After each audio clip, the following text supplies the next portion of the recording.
नमस्कार दोस्तों, मैं हूं सी शिव कुमार शर्मा और आज टैक्स इंडिया न्यूज़ के इस एपिसोड के अंदर हम बात करने जा रहे हैं स्टार्टअप्स के वो कुछ गलतियां जो जनरली स्टार्टअप करते हैं और शायद वो अपनी आगे की जर्नी कंटिन्यू नहीं कर पाते हैं। तो मैं ज़्यादा नहीं, सिर्फ 5 उन गलतियों के बारे में बात करूंगा जो कि हर एक प्रमोटर फाउंडर अपने स्टार्टिंग के डेज में कर रहा होता है और आगे उनको खामियाजा उठाना पड़ता है। जब हम उनका ड्यू डिलिजेंस करने जाते हैं तो स्टार्टिंग की गलतियां उनको आगे बढ़ने से रोक रही होती हैं। तो गलती नंबर एक, स्टार्टअप्स के जो फाउंडर्स होते हैं वो कहीं ना कहीं इंक्यूबेशन सेंटर से निकले होते हैं या कहीं ना कहीं वो घरों से स्टार्ट किए होते हैं, छोटे से ऑफिस से स्टार्ट किए होते हैं। तो जनरली प्राइवेट लिमिटेड कंपनी बनानी है या एक एलएलपी इनकॉर्पोरेट करनी है तो सबको पता होता है। लेकिन क्या ये पता होता है कि जो पैसा वो डाल रहे हैं उस कैपिटल के अंदर उससे ही सारे एक्सपेंडिचर करने चाहिए? नहीं। तो स्टार्टअप प्रमोटर क्या करते हैं कि अपनी जेब से बहुत सारा खर्चा लगा देते हैं आर एंड डी के अंदर, रिसर्च के अंदर। और होता क्या है लास्ट में, उनका जो भी ये खर्चा हो रहा था यानी कैपिटल इन्वेस्टमेंट हो रखी होती है वो बैलेंस शीट के अंदर नहीं दिखती है। तो जिससे जब हम इन्वेस्टर के पास जाते हैं फंडिंग लेने के लिए तो पूछता है कितना पैसा लगा है, तो कुछ भी नहीं होता है बैलेंस शीट के अंदर। तो नंबर वन गलती होती है कि स्टार्टअप जो भी खर्चा करते हैं वो बैलेंस शीट जो अपनी कंपनी के थ्रू नहीं कर सकते हैं। कंपनीज एक्ट अलाउ करता है हमारे प्राइवेट लिमिटेड कंपनीज को कि अपने डायरेक्टर्स और उनके रिलेटिव्स और प्रमोटर से लोन लेने के लिए, तो जो भी आप पैसा जो भी खर्चा कर रहे हैं तो पहले वो पैसा कंपनी के अंदर डालें, लोन दिखाएं और फिर उसके थ्रू आप वो खर्चा करें। नंबर टू गलती क्या होती है कि सारे खर्चे कैश के अंदर हो रहे हैं क्योंकि स्टार्टिंग में जीएसटी नंबर नहीं होता है या फिर हमारे जो खर्चे हो रहे हैं इनफॉर्मल नेचर के होते हैं, तो हम सब सारे के सारे खर्चे कैश के अंदर कर डालते हैं। वो सारे खर्चे बैंक से कैश विड्रॉल के तौर पे दिख रहे होते हैं। तो ये जो गलती होती है इनकम टैक्स के अंदर भारी पड़ती है क्योंकि इनकम टैक्स में एक तो कहता है 10,000 से ऊपर का खर्चा डिसअलाउ होता है। सेकेंडली, जब भी हम इन्वेस्टर के पास जाते हैं और हम उनको खर्चे की सपोर्टिंग दिखाने जाते हैं तो हमारे पास सपोर्टिंग के नाम पर कुछ नहीं होता है।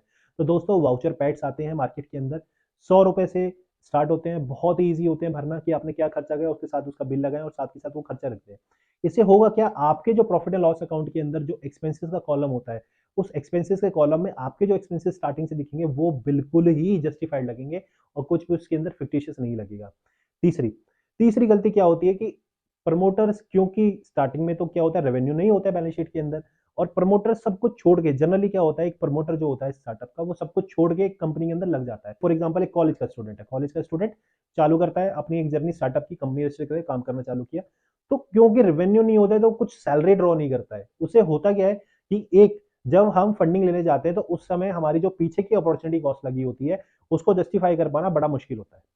अगर आप जॉब छोड़ के आ रहे हैं और उसकी सैलरी आप डाल रहे हैं तो वी ऑलवेज एडवाइज स्टार्टअप को कि आप वो सैलरी बुक करें। उससे होगा क्या, अगर आपको फंडिंग मिलती है तो पहले तो आपको वो क्लेम फर्स्ट डे पे ही तैयार है कि भैया ये मेरे को मेरी सैलरी तो बनती बनती है क्योंकि आपने एफर्ट्स किए, एक आइडिया को इंप्लीमेंट किया है, तो आपको रेमुनेशन मिलना चाहिए, राइट।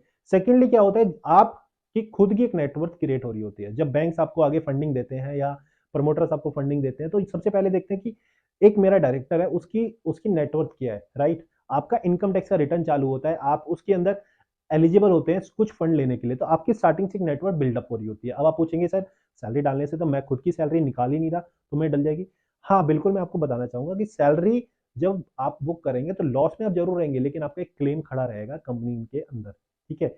आप वो कंपनी के अंदर आप ले सकते हो, चाहे मिनिमम सैलरी निकालिए लेकिन you should show your value which you are contributing to the startup. हमने जनरली देखा है इन्वेस्टर बाद में पीछे की सैलरी बुक नहीं करने देते, आगे की सैलरी भले ही आपको ज्यादा दे दे, ठीक है। नेक्स्ट गलती जो होती है सबसे बड़ी, बहुत सारी असेट्स हम परचेज कर लेते हैं। लाइक अगर मैं एक ऑफिस सेटअप कर रहा तो मैंने एसी खरीद लिया, टीवी खरीद लिया, प्रोजेक्टर के तौर पे पंखा खरीद लिया, इनके बिल्स मैं कंपनी के नाम पर नहीं बनाता या बिल्स लेता ही नहीं हूँ, तो मेरी जो कैपिटल इन्वेस्टमेंट है फिक्स एसेट्स के फॉर्म में वो नहीं दिखाई देती है। तो गलती क्या होती है कि आप एक ऐसे लोगों से काम कराना चालू कर देते हैं। देखिए, हम हमेशा बताते हैं हर एक स्टार्टअप को कि आप कितने ही अच्छे प्रोडक्ट है, कितने ही अच्छे आपका आइडिया है, कितना ही अच्छा आपकी सर्विसेज है, जब तक वो पिक्चर एक फाइनेंशियल फिगर्स में नहीं दिख रही है, फाइनेंशियल रिजल्ट्स में नहीं दिख रही है, तो उसका कोई लॉजिक नहीं है। तो आप फर्स्ट डे से ही एक एमआईएस बनवाना चालू कीजिए और जो भी companies act, income tax act और जो भी जीएसटी एक्ट के जो भी रिलेटेड कंप्लाइंसेज है उनको स्टार्टिंग से फॉलो कीजिए।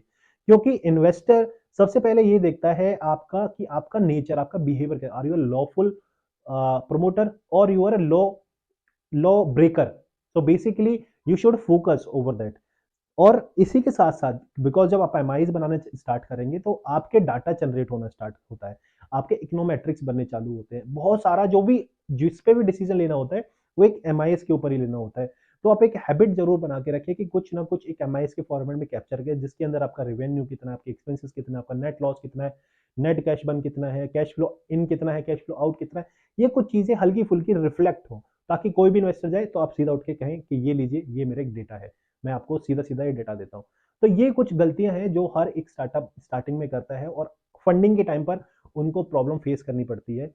इसी तरह के अगर आपको जुड़ना है तो आप मुझे डायरेक्टली लिख सकते हैं, कोई भी क्वारी shiv.tax shiv.tak@outlook.com मेरी ईमेल आईडी है। कि help startup to grow, to walk and to run. So ऐसी ही वीडियोस मेरी और भी हैं, चाहे वो फंडिंग को लेकर है, चाहे वो स्कीम्स को लेकर है, तो आप उनको देखना ना भूलें और मेरे चैनल को सब्सक्राइब, लाइक और शेयर करना ना भूलें।